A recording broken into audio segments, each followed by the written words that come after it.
everybody. I am Drew Duncan. Do not forget that Facebook, Twitter, and Instagram is all at Drew Duncan Radio.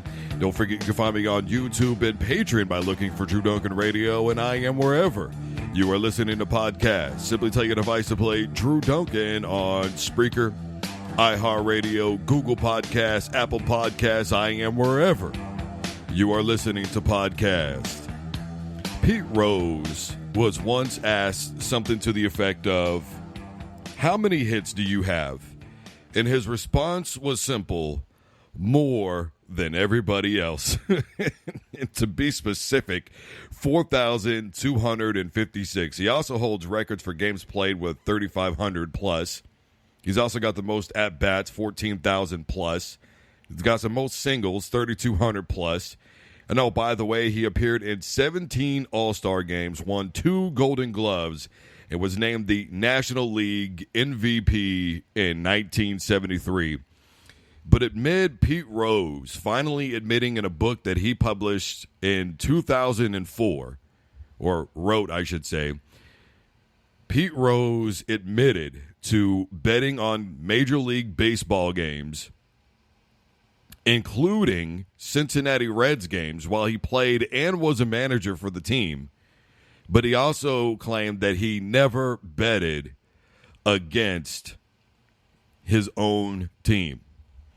You know, this whole thing is going on right now because Pete Rose his attorney, I should say, has publicly stated, and this is a direct quote, "There cannot be one set of rules for Mr. Rose and another for everyone else." And he is talking about the allegations that happened amid the scandal with the Houston Astros and Dodgers and how they won their championships. And basically they were sign stealing. You know the deal by now. They had a system set up. And here's the thing. They admitted that they stopped, but they didn't stop because it was wrong for them to be doing this. They stopped because, well, it just wasn't working anymore. You know, here's the thing that I talked about when this whole thing really kind of surfaced back in early January, mid-January, I should say. And it was whether or not teams should be stripped of titles because there was a governor or a mayor out in California that was spearheading the idea that the Houston Astros should be stripped of their title and it should be given over to the Dodgers because of the cheating. And my argument is you should never strip entire teams of titles because you are going to at some point end up punishing the wrong people. Because not everybody knows what the hell is going on. I have a very difficult time believing that every single baseball player would know exactly what is going on. Just like I have a hard time believing that every single player in a football locker room would know what is going on. In a basketball locker room, I just feel like in order to try and protect yourselves, you would have some sort of low-key, down low, hey, you know, this person knows and that person knows, and that's all there is going to be to that. And so when we start thinking about how we can punish an entire team, it just wouldn't happen. And I say that again because to the point of his attorney, they're saying that there's a separate set of standards for Major League Baseball, but they did deal one of their most severe punishments to a team in league history. What was it, January the 13th? Officially, they suspended Houston Astros GM Jeff Lonehow and manager A.J. Finch for a year in their role for using electronic equipment to steal signs, while also fining the organization $5 million. Not to mention they stripped them of their first and second round draft picks in the years 2020 and 2021. So they did hand out a pretty good punishment. But did they give lifetime bans is the argument for Pete Rose and his attorney. And so now what we're doing is we're comparing sins. That's what's really going on. And some people will say no sin is greater than the other, and other people will tell you, well, there are things that you can do that are far more egregious than the other. And what Pete Rose and his camp basically is alleging, and he's got 4 lawyers that are handling this, is that, hey, what they did was worse than what I did. Yeah, sure, I bet on games, but gambling isn't really something that is frowned upon now. As a matter of fact, it was in May 14 of 2018 that the U.S. Supreme Court declared Professional and Amateur Sports Protection Act unconstitutional, and it opened the door for all 50 states to launch legal betting basically on college sporting events and professional sporting events as well.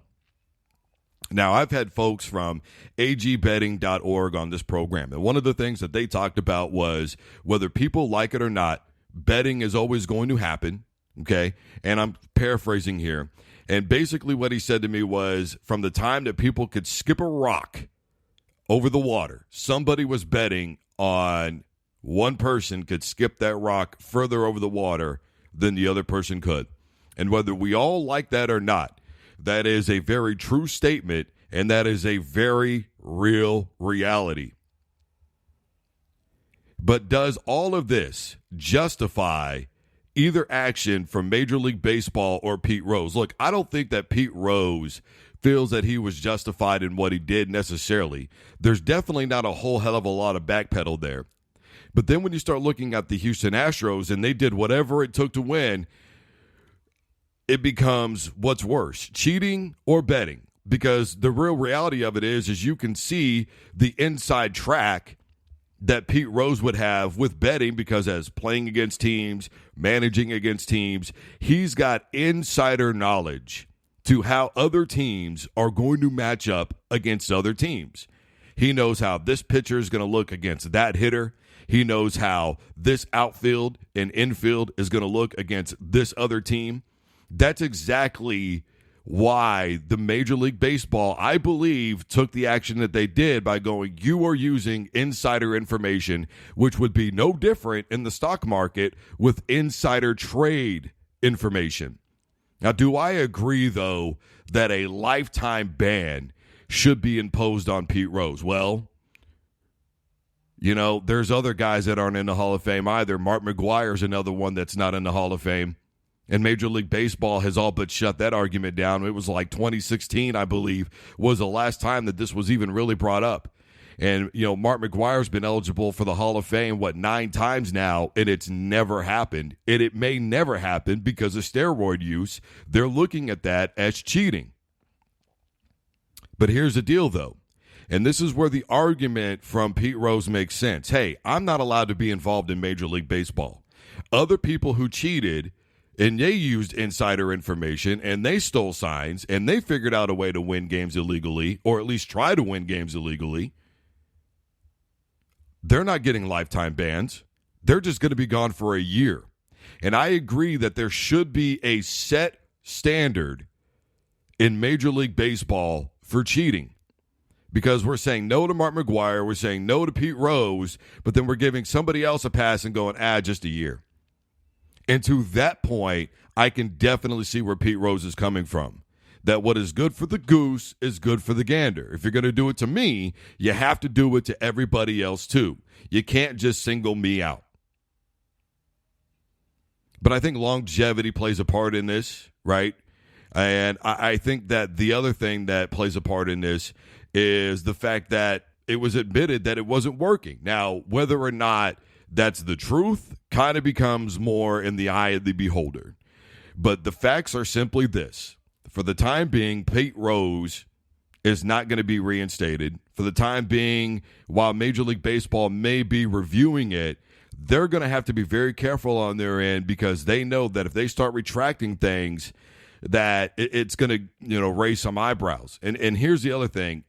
One of the things that they've asserted is the game was clouded a long time ago with the steroid use and all the other scandals that happened, Jose Canseco and that whole ordeal. Here's the thing. Eric Dickerson will tell you, if you're not cheating, you're not trying. And, of course, most of us know about the history of Eric Dickerson, don't we? That allegedly he took something from SMU to go there after he was given a Trans Am from Texas A&M, who SMU's then head coach called it the Trans A&M. And Eric Dickerson has been quiet about the SMU deal for years. And even if he did take anything, you're not going to get it out of him. But yet that phrase does resonate. And, of course, mostly what he's talking about is the New England Patriots.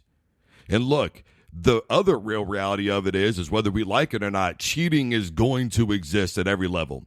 And why is it going to exist? Because the pressure to win and the want to win ultimately to some people outweighs winning the right way. I'm not saying I agree with cheating. I'm not saying I agree with betting. I'm not saying I agree with insider betting.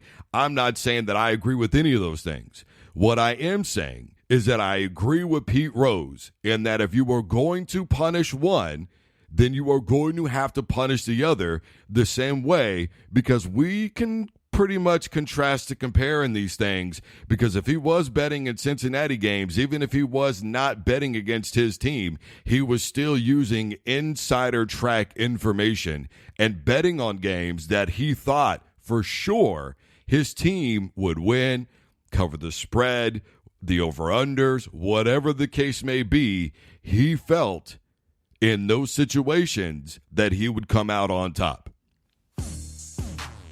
The same way that the Astros felt that if they used signals and they stole those signals with that insider knowledge, they would be able to win baseball games. Guys, I am Drew Duncan. Facebook, Twitter, and Instagram is all at Drew Duncan Radio. You can find me on YouTube and Patreon by looking for Drew Duncan Radio. And do not forget that I am wherever you are listening to podcasts. Simply tell your device to play Drew Duncan on Spreaker, iHeartRadio, Google Podcasts. I am wherever you are listening. And as always, don't you dare touch that dial.